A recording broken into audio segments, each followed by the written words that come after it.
Glass extra ಐತೆ tea ಕುಡಿತಾ juice ಹಾಕ್ಸೋಣ ಗೊತ್ತು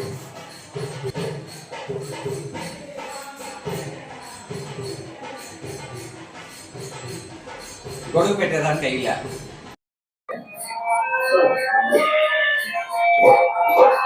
ಈ ಒಂದು ಗುಡುಪಳ್ಳಿಯಲ್ಲಿ ಈ ಶ್ರೀರಾಮನವಮಿ ತುಂಬ ಅದ್ಧೂರಿಯಾಗಿ ನಡೆಯಲು ಈ ಒಂದು ಗುಡುಪಳ್ಳಿಯಲ್ಲಿ ನಮ್ಮ ಈ ಮುನ್ಸಾಮಪ್ಪ ಸುಣ್ಣದಕಲ್ಲು ಮುನ್ಸಾಮಪ್ಪ ಅವರ ಕುಟುಂಬದವರಿಂದ ಹಿಡಿದು ಅವರು ಎಲ್ಲ ಟೋಟಲ್ ಅಣ್ಣ ತಮ್ಮಂದಿರು ಅಕ್ಕ ತಂಗಿರು ಎಲ್ಲರೂ ಬಂದು ಸುಮಾರು 17 ವರ್ಷಗಳಿಂದ ಈ ಒಂದು ರಾಮಕೋಟೆಯನ್ನು ಮಾಡ್ತಾ ಇದ್ದಾರೆ. ಮತ್ತೆ ಈ ಪಕ್ಕದ ಜನಗಳಲ್ಲಿ ಪಂಚಾಯಿತಿಯಲ್ಲಿ ಮತ್ತೆ ಬಂದ್ಬಿಟ್ಟು ಈ ತಾಲೂಕಿನಲ್ಲಿರೋ ಜನಗಳೆಲ್ಲ ಬರ್ತಾ ಇದ್ದಾರೆ. ಈ ಒಂದು ರಾಮಕೋಟೆ ಮಾಡುವ ಒಂದು ಸಲುವಾಗಿ ಅವರಿಗೆ ದೇವರು ಎಲ್ಲ ಅವ್ರ ಕುಟುಂಬದಲ್ಲೇ ಸುಮಾರು ಒಂದು 60 ಜನ 70 ಜನ ಇದ್ದಾರೆ. ಆ 70 ಜನನು ಯಾವುದೇ ಒಂದು ಕಾರಣದಿಂದ ಒಬ್ಬರು ಮಾತು ಒಬ್ಬರು ಬಿಡದೆ ಅವರು ರಂಗಪ್ಪ ಅಂತ ಅವರು ex-PDO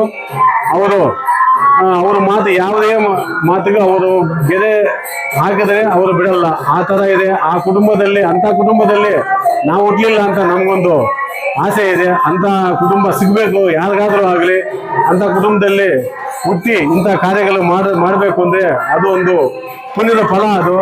ಆದ್ರಿಂದ ಈ ಗುಡುಪಳ್ಳಿಯಲ್ಲಿ ಈ ದೇವಾಲಯಗಳ ಬೀಡಲ್ಲಿ ಈ ನಮ್ಮ ಆಂಜನೇಯ ಸ್ವಾಮಿ ದೇವಸ್ಥಾನದಲ್ಲಿ ಈ ಒಂದು ರಾಮಕೋಟೆ ಮಾಡ್ತಾ ಇರೋದು ನಮಗೆ ತುಂಬಾ ಗುಡುಪಳ್ಳಿಯಲ್ಲಿ ಹಬ್ಬದ ವಾತಾವರಣ. ತುಂಬಾ ಎಲ್ಲ ಜನಗಳಿಗೆ ಒಂದು ಸಿಹಿ ಸುದ್ದಿ. ಸುಮಾರು 18 ವರ್ಷದಿಂದ ನಡೀತಾ ಇದೆ. ಇದೇ ರೀತಿ ನಾವಿರುವವರೆಗೂ ಅವರಿರುವವರೆಗೂ ಅವ್ರ ಮಕ್ಕಳು ಹೀಗೆ ನಡೆಸ್ಕೊಂಡು ಹೋಗ್ಬೇಕು ಅಂತ ನಾನು ಅವರ ಕುಟುಂಬದವರೆಗೂ ಮತ್ತು ಆಂಜನೇಯ ಸ್ವಾಮಿಯವರೆಗೂ ನಮಸ್ಕಾರ ಹೇಳ್ತಾ ನನ್ನ ಮಾತನ್ನು ಮುಗಿಸ್ತೀನಿ. ಶತಕೋಟಿ ಪವಿಸ್ತರಂ ಏಕೈಕಮಕ್ಷರಂ ಪ್ರೋಕ್ತಂ ಮಹಾಪಾತಕನಾಶನಂ ರಾಮಾಯ ರಾಮಭದ್ರಾಯ ರಾಮಚಂದ್ರಾಯ ವೇದಸೆ ರಘುನಾಥಾಯ ನಾಥಾಯ ಸೀತಾಯ ಪತಯೇ ನಮಃ. ಶ್ರೀ ಸೀತಾ ಲಕ್ಷ್ಮಣ ಭರತ ಶತ್ರುಘ್ನ ಹನುಮತ್ ಸಮೇತ ಶ್ರೀ ರಾಮಚಂದ್ರ ಸ್ವಾಮಿನೇ ನಮಃ. ಶ್ರೀ ಪ್ರಸನ್ನ ಆಂಜನೇಯ ಸ್ವಾಮಿ ದೇವತಾಭ್ಯೋ ನಮಃ. ಈ ಒಂದು ವೈಭವ ಕರ್ನಾಟಕದ ಕೋಲಾರ ಜಿಲ್ಲೆ ಮುಳಬಾಗಲ್ ತಾಲೂಕಿನ ಗುಡಿಪಲ್ಲಿ ಅಂತ ಹೆಸರು ಪಡೆದಿರ್ತಕ್ಕಂತಹ ಗುಡಿಗಳನ್ನ ಹೆಚ್ಚು ಹೊಂದಿದ್ದು ಗುಡಿಪಲ್ಲಿ ಅಂತ ಹೆಸರು ಪಡೆದಿರ್ತಕ್ಕಂತಹ ಈ ಒಂದು ಗುಡಿಪಲ್ಲಿ ಗ್ರಾಮದಲ್ಲಿ ಶ್ರೀ ಭಕ್ತಾಂಜನೇಯ ಸ್ವಾಮಿ ದೇವಾಲಯ ಕೂಡ ಒಂದು ಸುಪ್ರಸಿದ್ಧವಾಗಿರ್ತಕ್ಕಂತಹ ಒಂದು ದೇವಾಲಯ. ಈ ಒಂದು ದೇವಾಲಯ ಪುಟ್ಟಪ್ಪನವರು ಎಂಬತಕ್ಕಂತಹ ಒಂದು ವಂಶಸ್ಥರು ಈ ಒಂದು ಆಂಜನೇಯ ಸ್ವಾಮಿ ದೇವಾಲಯವನ್ನ ಸ್ಥಾಪನೆ ಮಾಡಿರೋ ಹಾಗೆ ಪುರಾವೆಗಳಿವೆ.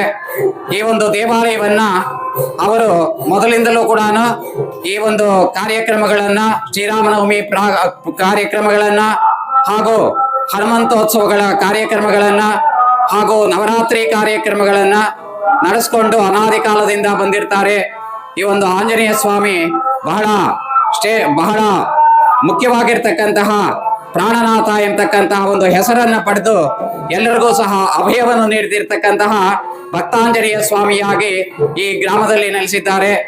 ಈ ಒಂದು ಗ್ರಾಮದ ಎಲ್ಲಾ ಭಕ್ತಾದಿಗಳು ಸಹ ಈ ಒಂದು ಆಂಜನೇಯ ಸ್ವಾಮಿ ದೇವಾಲಯಕ್ಕೆ ಪ್ರತಿ ಶನಿವಾರ ಭಾನುವಾರ ಆಗಮಿಸ್ತಾರೆ. ಹಾಗೆ ಈ ಒಂದು ಇದರಲ್ಲಿ ಮಾರ್ಗಶಿರ ಮಾಸದಲ್ಲಿ ಧನುರ್ಮಾಸ ಪೂಜೆ ಆಗತ್ತೆ. ಚಿಕ್ಕ ಮಕ್ಕಳನ್ನ ಹಿಡಿದುಕೊಂಡು ಮುದುಕರವರೆಗೂ ಸಹ ಎಲ್ಲ ಭಕ್ತಾದಿಗಳು ಸಹ ದೇವಸ್ಥಾನದ ತುಂಬ ಪ್ರತಿ ದಿವಸ ಕೂಡ ಬೆಳಗ್ಗೆ 5 ಗಂಟೆಗೆ ಹಾಜರಾಗಿ ಈ ಒಂದು ಸ್ವಾಮಿಯ ದರ್ಶನವನ್ನ ಭಾಗ್ಯವನ್ನ ಪಡೆಯತಕ್ಕಂತಹ ಒಂದು ಪರಿಕಲ್ಪ ಮೊದಲಿಂದಲೂ ಸಹ ಈ ಒಂದು ಗ್ರಾಮದಲ್ಲಿ ನಡ್ಕೊಂಡು ಬರ್ತಾ ಇದೆ. ಈ ಒಂದು ಆಂಜನೇಯ ಸ್ವಾಮಿ ದೇವಾಲಯದಲ್ಲಿ ಶ್ರೀ ರಾಮೋತ್ಸವವನ್ನ ಶ್ರೀ ತಾರಕ ನಾಮ ಮಂತ್ರವಾಗಿರ್ತಕ್ಕಂತಹ ರಾಮಕೋಟೆ ಉತ್ಸವವನ್ನ 17 ವರ್ಷಗಳಿಂದ ಮುನಿಶಾಮಪ್ಪನವರು ಅವರ ಮಕ್ಕಳಾಗಿರ್ತಕ್ಕಂತಹ ರಂಗನಾಥರವರು ಹಾಗೂ ರಾಮಕೃಷ್ಣಪ್ಪ ಅವರ ಕುಟುಂಬದವರು ಎಲ್ಲರೂ ಸಹ ಸೇರಿ ಅತಿ ಭಕ್ತಿಯಿಂದ ಹೆಚ್ಚು ಖರ್ಚು ಮಾಡಿ ಎಂಬತಕ್ಕಂತಹದ್ದು ಅವರಿಗೆ ಗೊತ್ತಿಲ್ಲದೆ ಅನೇಕ ಕಾರ್ಯಕ್ರಮಗಳನ್ನು ಹಮ್ಮಿಕೊಂಡು ಈ ಒಂದು 24 ಗಂಟೆಗಳ ಕಾಲ ಈ ರಾಮಕೋಟೆ ಉತ್ಸವವನ್ನ ವೈಭವ ಪೂರ್ಣವಾಗಿ ನಡೆಸ್ತಾ ಇದ್ದಾರೆ. ಸುಮಾರು 17 ವರ್ಷಗಳಿಂದ ಈ ಒಂದು ಕಾರ್ಯಕ್ರಮ ನಡ್ಕೊಂಡು ಬರ್ತಾ ಇದ್ದು ಇದು 18ನೇ ವರ್ಷ ಆಗ್ತಾ ಇದೆ. 8 ವರ್ಷಗಳಿಂದ ಕಲ್ಯಾಣೋತ್ಸವವನ್ನು ಕೂಡ ಪ್ರಾರಂಭ ಮಾಡಿದ್ದಾರೆ. ಈ ರಾಮೋತ್ಸವ ಈ ತಾರಕ ರಾಮ ರಾಮಕೋಟಿ ನಡೀತಾ ಇರತಕ್ಕಂತಹ ಈ ಒಂದು ಸಂದರ್ಭದಲ್ಲಿ ಶ್ರೀ ಸೀತಾರಾಮ ಕಲ್ಯಾಣೋತ್ಸವವು ಸಹ ಅತ್ಯಂತ ವೈಭವದಿಂದ ಗ್ರಾಮಸ್ಥರೆಲ್ಲರೂ ಸಹ ನೆರೆದು ಈ ಒಂದು ಕಲ್ಯಾಣೋತ್ಸವವನ್ನು ಸಹ ಆ ಕುಟುಂಬದವರೇ ಹಮ್ಮಿಕೊಂಡಿರ್ತಾರೆ. ಆ ಕುಟುಂಬದವರಿಗೆ ಆಂಜನೇಯ ಸ್ವಾಮಿ ಹಾಗೂ ಸೀತಾಲಕ್ಷ್ಮಣ ಭರತಶತ್ರುಘ್ನ ಹನುಮತ್ ಸಮೇತ ಶ್ರೀ ರಾಮಚಂದ್ರ ಸ್ವಾಮಿ ಆಯುರಾರೋಗ್ಯ ಅಷ್ಟೈಶ್ವರ್ಯಗಳನ್ನ ಸಕಲ ಕಾರ್ಯವನ್ನ ವಿಜಯವಂತವಾಗಿ ಮಾಡುವಂತೆ ಆ ಮಹಾಸ್ವಾಮಿಯಲ್ಲಿ ಪ್ರಾರ್ಥನೆ ಮಾಡ್ತಾ ಇದ್ದೀನಿ. ಹಾಗೂ ಈ ಒಂದು ನಮ್ಮ ಗುಡುಪಲ್ಲಿ ಗ್ರಾಮದಲ್ಲಿ ಯಾವುದೇ ದೇವತಾ ಕಾರ್ಯಗಳು ನಡೆಯಬೇಕು ಅಂತಂದ್ರೆ ಶ್ರೀಯುತ ಹೆಸರು ಅತಿ ಉತ್ಸಾಹದಿಂದ ಬಂದು ಎಲ್ಲಾ ಕಾರ್ಯಕ್ರಮಗಳು ನಮ್ಮ ಗುಡಿಪಲ್ಲಿಯಲ್ಲಿ ಯಾವ ದೇವತಾ ಕಾರ್ಯಕ್ರಮಗಳು ನಡೆದರೂ ಸಹ ಈ ಒಂದು ಗ್ರಾಮಕ್ಕೆ ಆಗಮಿಸಿ ಎಲ್ಲಾ ದೇವತಾ ಕಾರ್ಯಗಳನ್ನ ಸಹ ಎಲ್ಲರಿಗೂ ಸಹ ಸಿಗುವಂತೆ ಭಾಗ್ಯವನ್ನ ದಯಪಾಲಿಸ್ತಾ ಇದ್ದಾರೆ. ಅವ್ರಿಗೂ ಸಹ ನಮ್ಮ ಈ ಗುಡಿಪಲ್ಲಿ ಭಕ್ತಾಂಜನೇಯ ಸ್ವಾಮಿ ಆಯುರಾರೋಗ್ಯ ಅಷ್ಟೈಶ್ವರ್ಯಗಳನ್ನ ನೀಡಿ ಸಕಲ ಕಾರ್ಯವನ್ನ ವಿಜಯವಂತವನ್ನಾಗಿ ಮಾಡಬೇಕು ಅಂತ ಹೇಳಿ ಆ ಆಂಜನೇಯ ಸ್ವಾಮಿ ಹತ್ರ ಪ್ರಾರ್ಥನೆ ಮಾಡ್ತಾ ಇದ್ದೀನಿ. ಸರ್ವೇ ಜನ ಸುಖಿನೋ ಭವಂತು, ಸಂತತಂ ಶ್ರೀರಸ್ತು.